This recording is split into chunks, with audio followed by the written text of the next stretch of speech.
Hello viewers, welcome to my channel.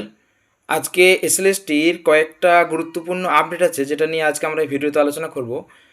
যেটা হচ্ছে প্রথমত সবার তো নজর ছিল যে 10 নাম্বারের যে কেসটা ছিল সেইটার কি আপডেট হলো। তো আপডেট বলতে নতুন কিছু আপডেট নেই। গত কয়েকদিন ধরে যে আপডেটটা আমরা শুনে আসছি সেই আপডেটটাও আজকেও এজি স্যার কিন্তু অ্যাবসেন্ট ছিলেন, সেহেতু কিন্তু 10 নাম্বারের যে ক্যান্সেল বা 10 নাম্বার থাকুক বা পরে অ্যাড হোক যাই হোক, কিন্তু 10 নাম্বারের সংক্রান্ত কোনো কিন্তু রায় আজকে হয়নি, অর্থাৎ 10 নাম্বার কেসের কিন্তু নিষ্পত্তি আজকে হয়নি।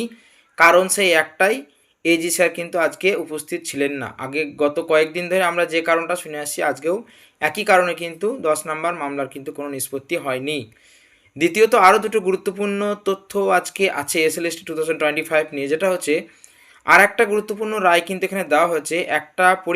একজন পরীক্ষার্থী কিন্তু যে কোয়েশ্চেন চ্যালেঞ্জ করার জন্য যে টাকাটা নেওয়া হয়েছিল প্রত্যেক কোয়েশ্চেন পিছু 100 টাকা করে, সেইটা কিন্তু আজকে হাইকোর্টে কিন্তু একটা পরীক্ষার্থী কিন্তু অভিযোগ জানিয়েছে যে এইভাবে মানে অনলাইন কোনো অ্যাপ্লিকেশন করলে তার জন্য কিন্তু একটা ফিস থাকে, কিন্তু কোয়েশ্চেন চ্যালেঞ্জ করার জন্য প্রত্যেক কোয়েশ্চেন পিছু এভাবে 100 টাকা করে নেওয়া যায় কি না সেই বিষয়ে কিন্তু মাননীয় বিচারপতি অমৃতা সিনহা ম্যাডাম কিন্তু রিপোর্ট জমা করতে বলেছে কোল সার্ভিস কমিশনকে।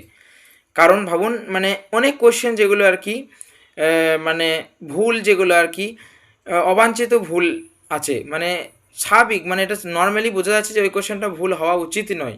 তো সেহেতু সেই কোয়েশ্চেনের কিন্তু ভুল মানে কমিশনের দেওয়া কোয়েশ্চেনপত্রে ছিল এবং তার জন্য কিন্তু ক্যান্ডিডেটদের কিন্তু চ্যালেঞ্জ করতে হয়েছে, এবং সেই চ্যালেঞ্জের জন্য কিন্তু আমরা জানি প্রত্যেক কোয়েশ্চেন পিছু 100 টাকা করে কিন্তু পেমেন্ট করতে হয়েছে। এবং এই 100 টাকা করে পেমেন্ট করে একজন প্রার্থী হয়তো 4-5টা করে কিন্তু কোয়েশ্চেন চ্যালেঞ্জ করেছে, অর্থাৎ অনেক টাকা করে কিন্তু একটা ক্যান্ডিডেট পিছু কিন্তু চ্যালেঞ্জের জন্য কমিশনকে দিতে হয়েছে। তো মাননীয় বিচারপতি অমৃতা সিনহা ম্যাডাম কিন্তু সেটাই কমিশনের কাছ থেকে রিপোর্ট চেয়েছেন যে এই ব্যাপারে কমিশনের কাছে কত টাকা উঠেছে। এত একটা হাই অ্যামাউন্ট প্রত্যেক ক্যান্ডিডেটের কাছ থেকে যে প্রত্যেক কোয়েশ্চেন পিছু নেওয়া হয়েছে সেটা নেওয়া যায় কি না সেটাও একটা কোয়েশ্চেন, এবং এই যে টাকা উঠেছে আর কি এর জন্যে। এবং এখানে কিন্তু নিয়মে কিন্তু বলা ছিল যে চ্যালেঞ্জে যদি কারো অ্যান্সার ঠিক হয়, মানে যদি ক্যান্ডিডেট যেতে আর কি কোয়েশ্চেন চ্যালেঞ্জ করে, তাহলে কিন্তু ক্যান্ডিডেটকে সেই 100 টাকা ফেরত দিয়ে দেওয়া হবে। কিন্তু আদৌ কিন্তু মনে হয় না সেই টাকা ফেরত দিয়ে হয়েছে বলে, আমার তো মনে হয় না সেটা কিন্তু ফেরত আদৌ পাওয়া গিয়েছে কি না। তো যাই হোক, এই নিয়ে কিন্তু সুপ্রিম কোর্ট কিন্তু আজকে কোয়েশ্চেন মার্ক তুলে দিয়েছে যে এইটার আসল মানে রুলস কি বলছে, এটা কি আদৌ নেওয়া যায় কি না, এবং যেহেতু টাকাটা এখানে উঠেছে তো কমিশনকে সেই টাকার কিন্তু হিসাব কিন্তু হলফনামা মাধ্যমে কিন্তু কোর্টকে জানাতে হবে। আর তৃতীয়ত যে বিষয়টা হচ্ছে আজকে কিন্তু এক্সপায়ারি অফ প্যানেল, যেটা সেই এক্সপায়ারি অফ প্যানেলের কিন্তু একটা কেসের মধ্যে চলতে কিন্তু এক্সপায়ারি অফ প্যানেলের একটা, তো এক্সপায়ারি অফ প্যানেলের যে ব্যাপারটা ছিল, এক্সপায়ারি অফ প্যানেলের অর্থাৎ সেকেন্ড আর থার্ড কাউন্সিলিংয়ের পর থেকে যে নিয়োগটা হয়েছে সেই নিয়ে কিন্তু বিচারপতি একটা মন্তব্য করেছেন। এবং যতটা বোঝা গেল ওটাতে কিন্তু যে টেন্টেটের যে কেসটা ছিল সেই কেসের সাথে এই মানে এক্সপায়ারি অফ প্যানেলের যে কেস সেই দুটোকে কিন্তু ট্যাগ করে দেওয়া হয়েছে যতটা মনে হলো। তো আমি ভিডিওটা এখানে আপলোড করে দিয়েছি, আপনারা দেখলেই বুঝতে পারবেন মাননীয় বিচারপতি Amrita Sinha madam actually expiry of panel নিয়ে কী বলতে চেয়েছেন। তো আপনারা অবশ্যই ভিডিওটা দেখুন, তাহলে বুঝতে পারবেন। আর আপনাদের কোনো মতামত থাকলে অবশ্যই কমেন্ট বক্সে কমেন্ট করবেন। তো আজকে ভিডিও অবধি, ধন্যবাদ। There is another matter going on regarding the expiry panel. out of Yes, expiry panel. Mr. Sudipto Dasgupta is moving. That is not Moving Mitha, 322. You want this matter to be Yes. all right. Acha.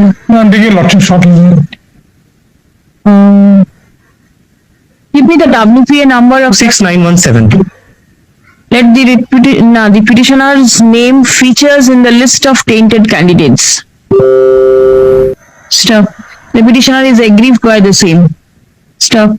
Submission is that the candidates who have been appointed after expiry of the panel should also be included in the list of tainted candidates. Stop.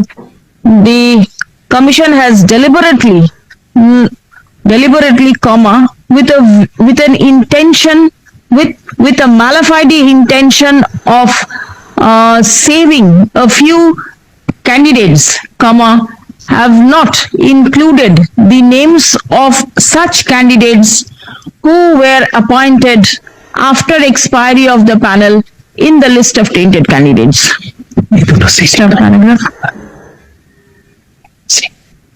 It has been brought to the notice of the court that WPA 2198 26917. or 26917 of 2025 challenging the action of the commission in not including the candidates appointed after the expiry of the panel in the list of tainted candidates is pending consideration before the court. Stop. Let the instant writ petition be tagged along with the said writ petition. এটার পার্টির নামটা কি? Name of the party Prabir Mitra. Prabir PRABIR MIDYA and another versus State of West Bengal and others. ঠিক আছে?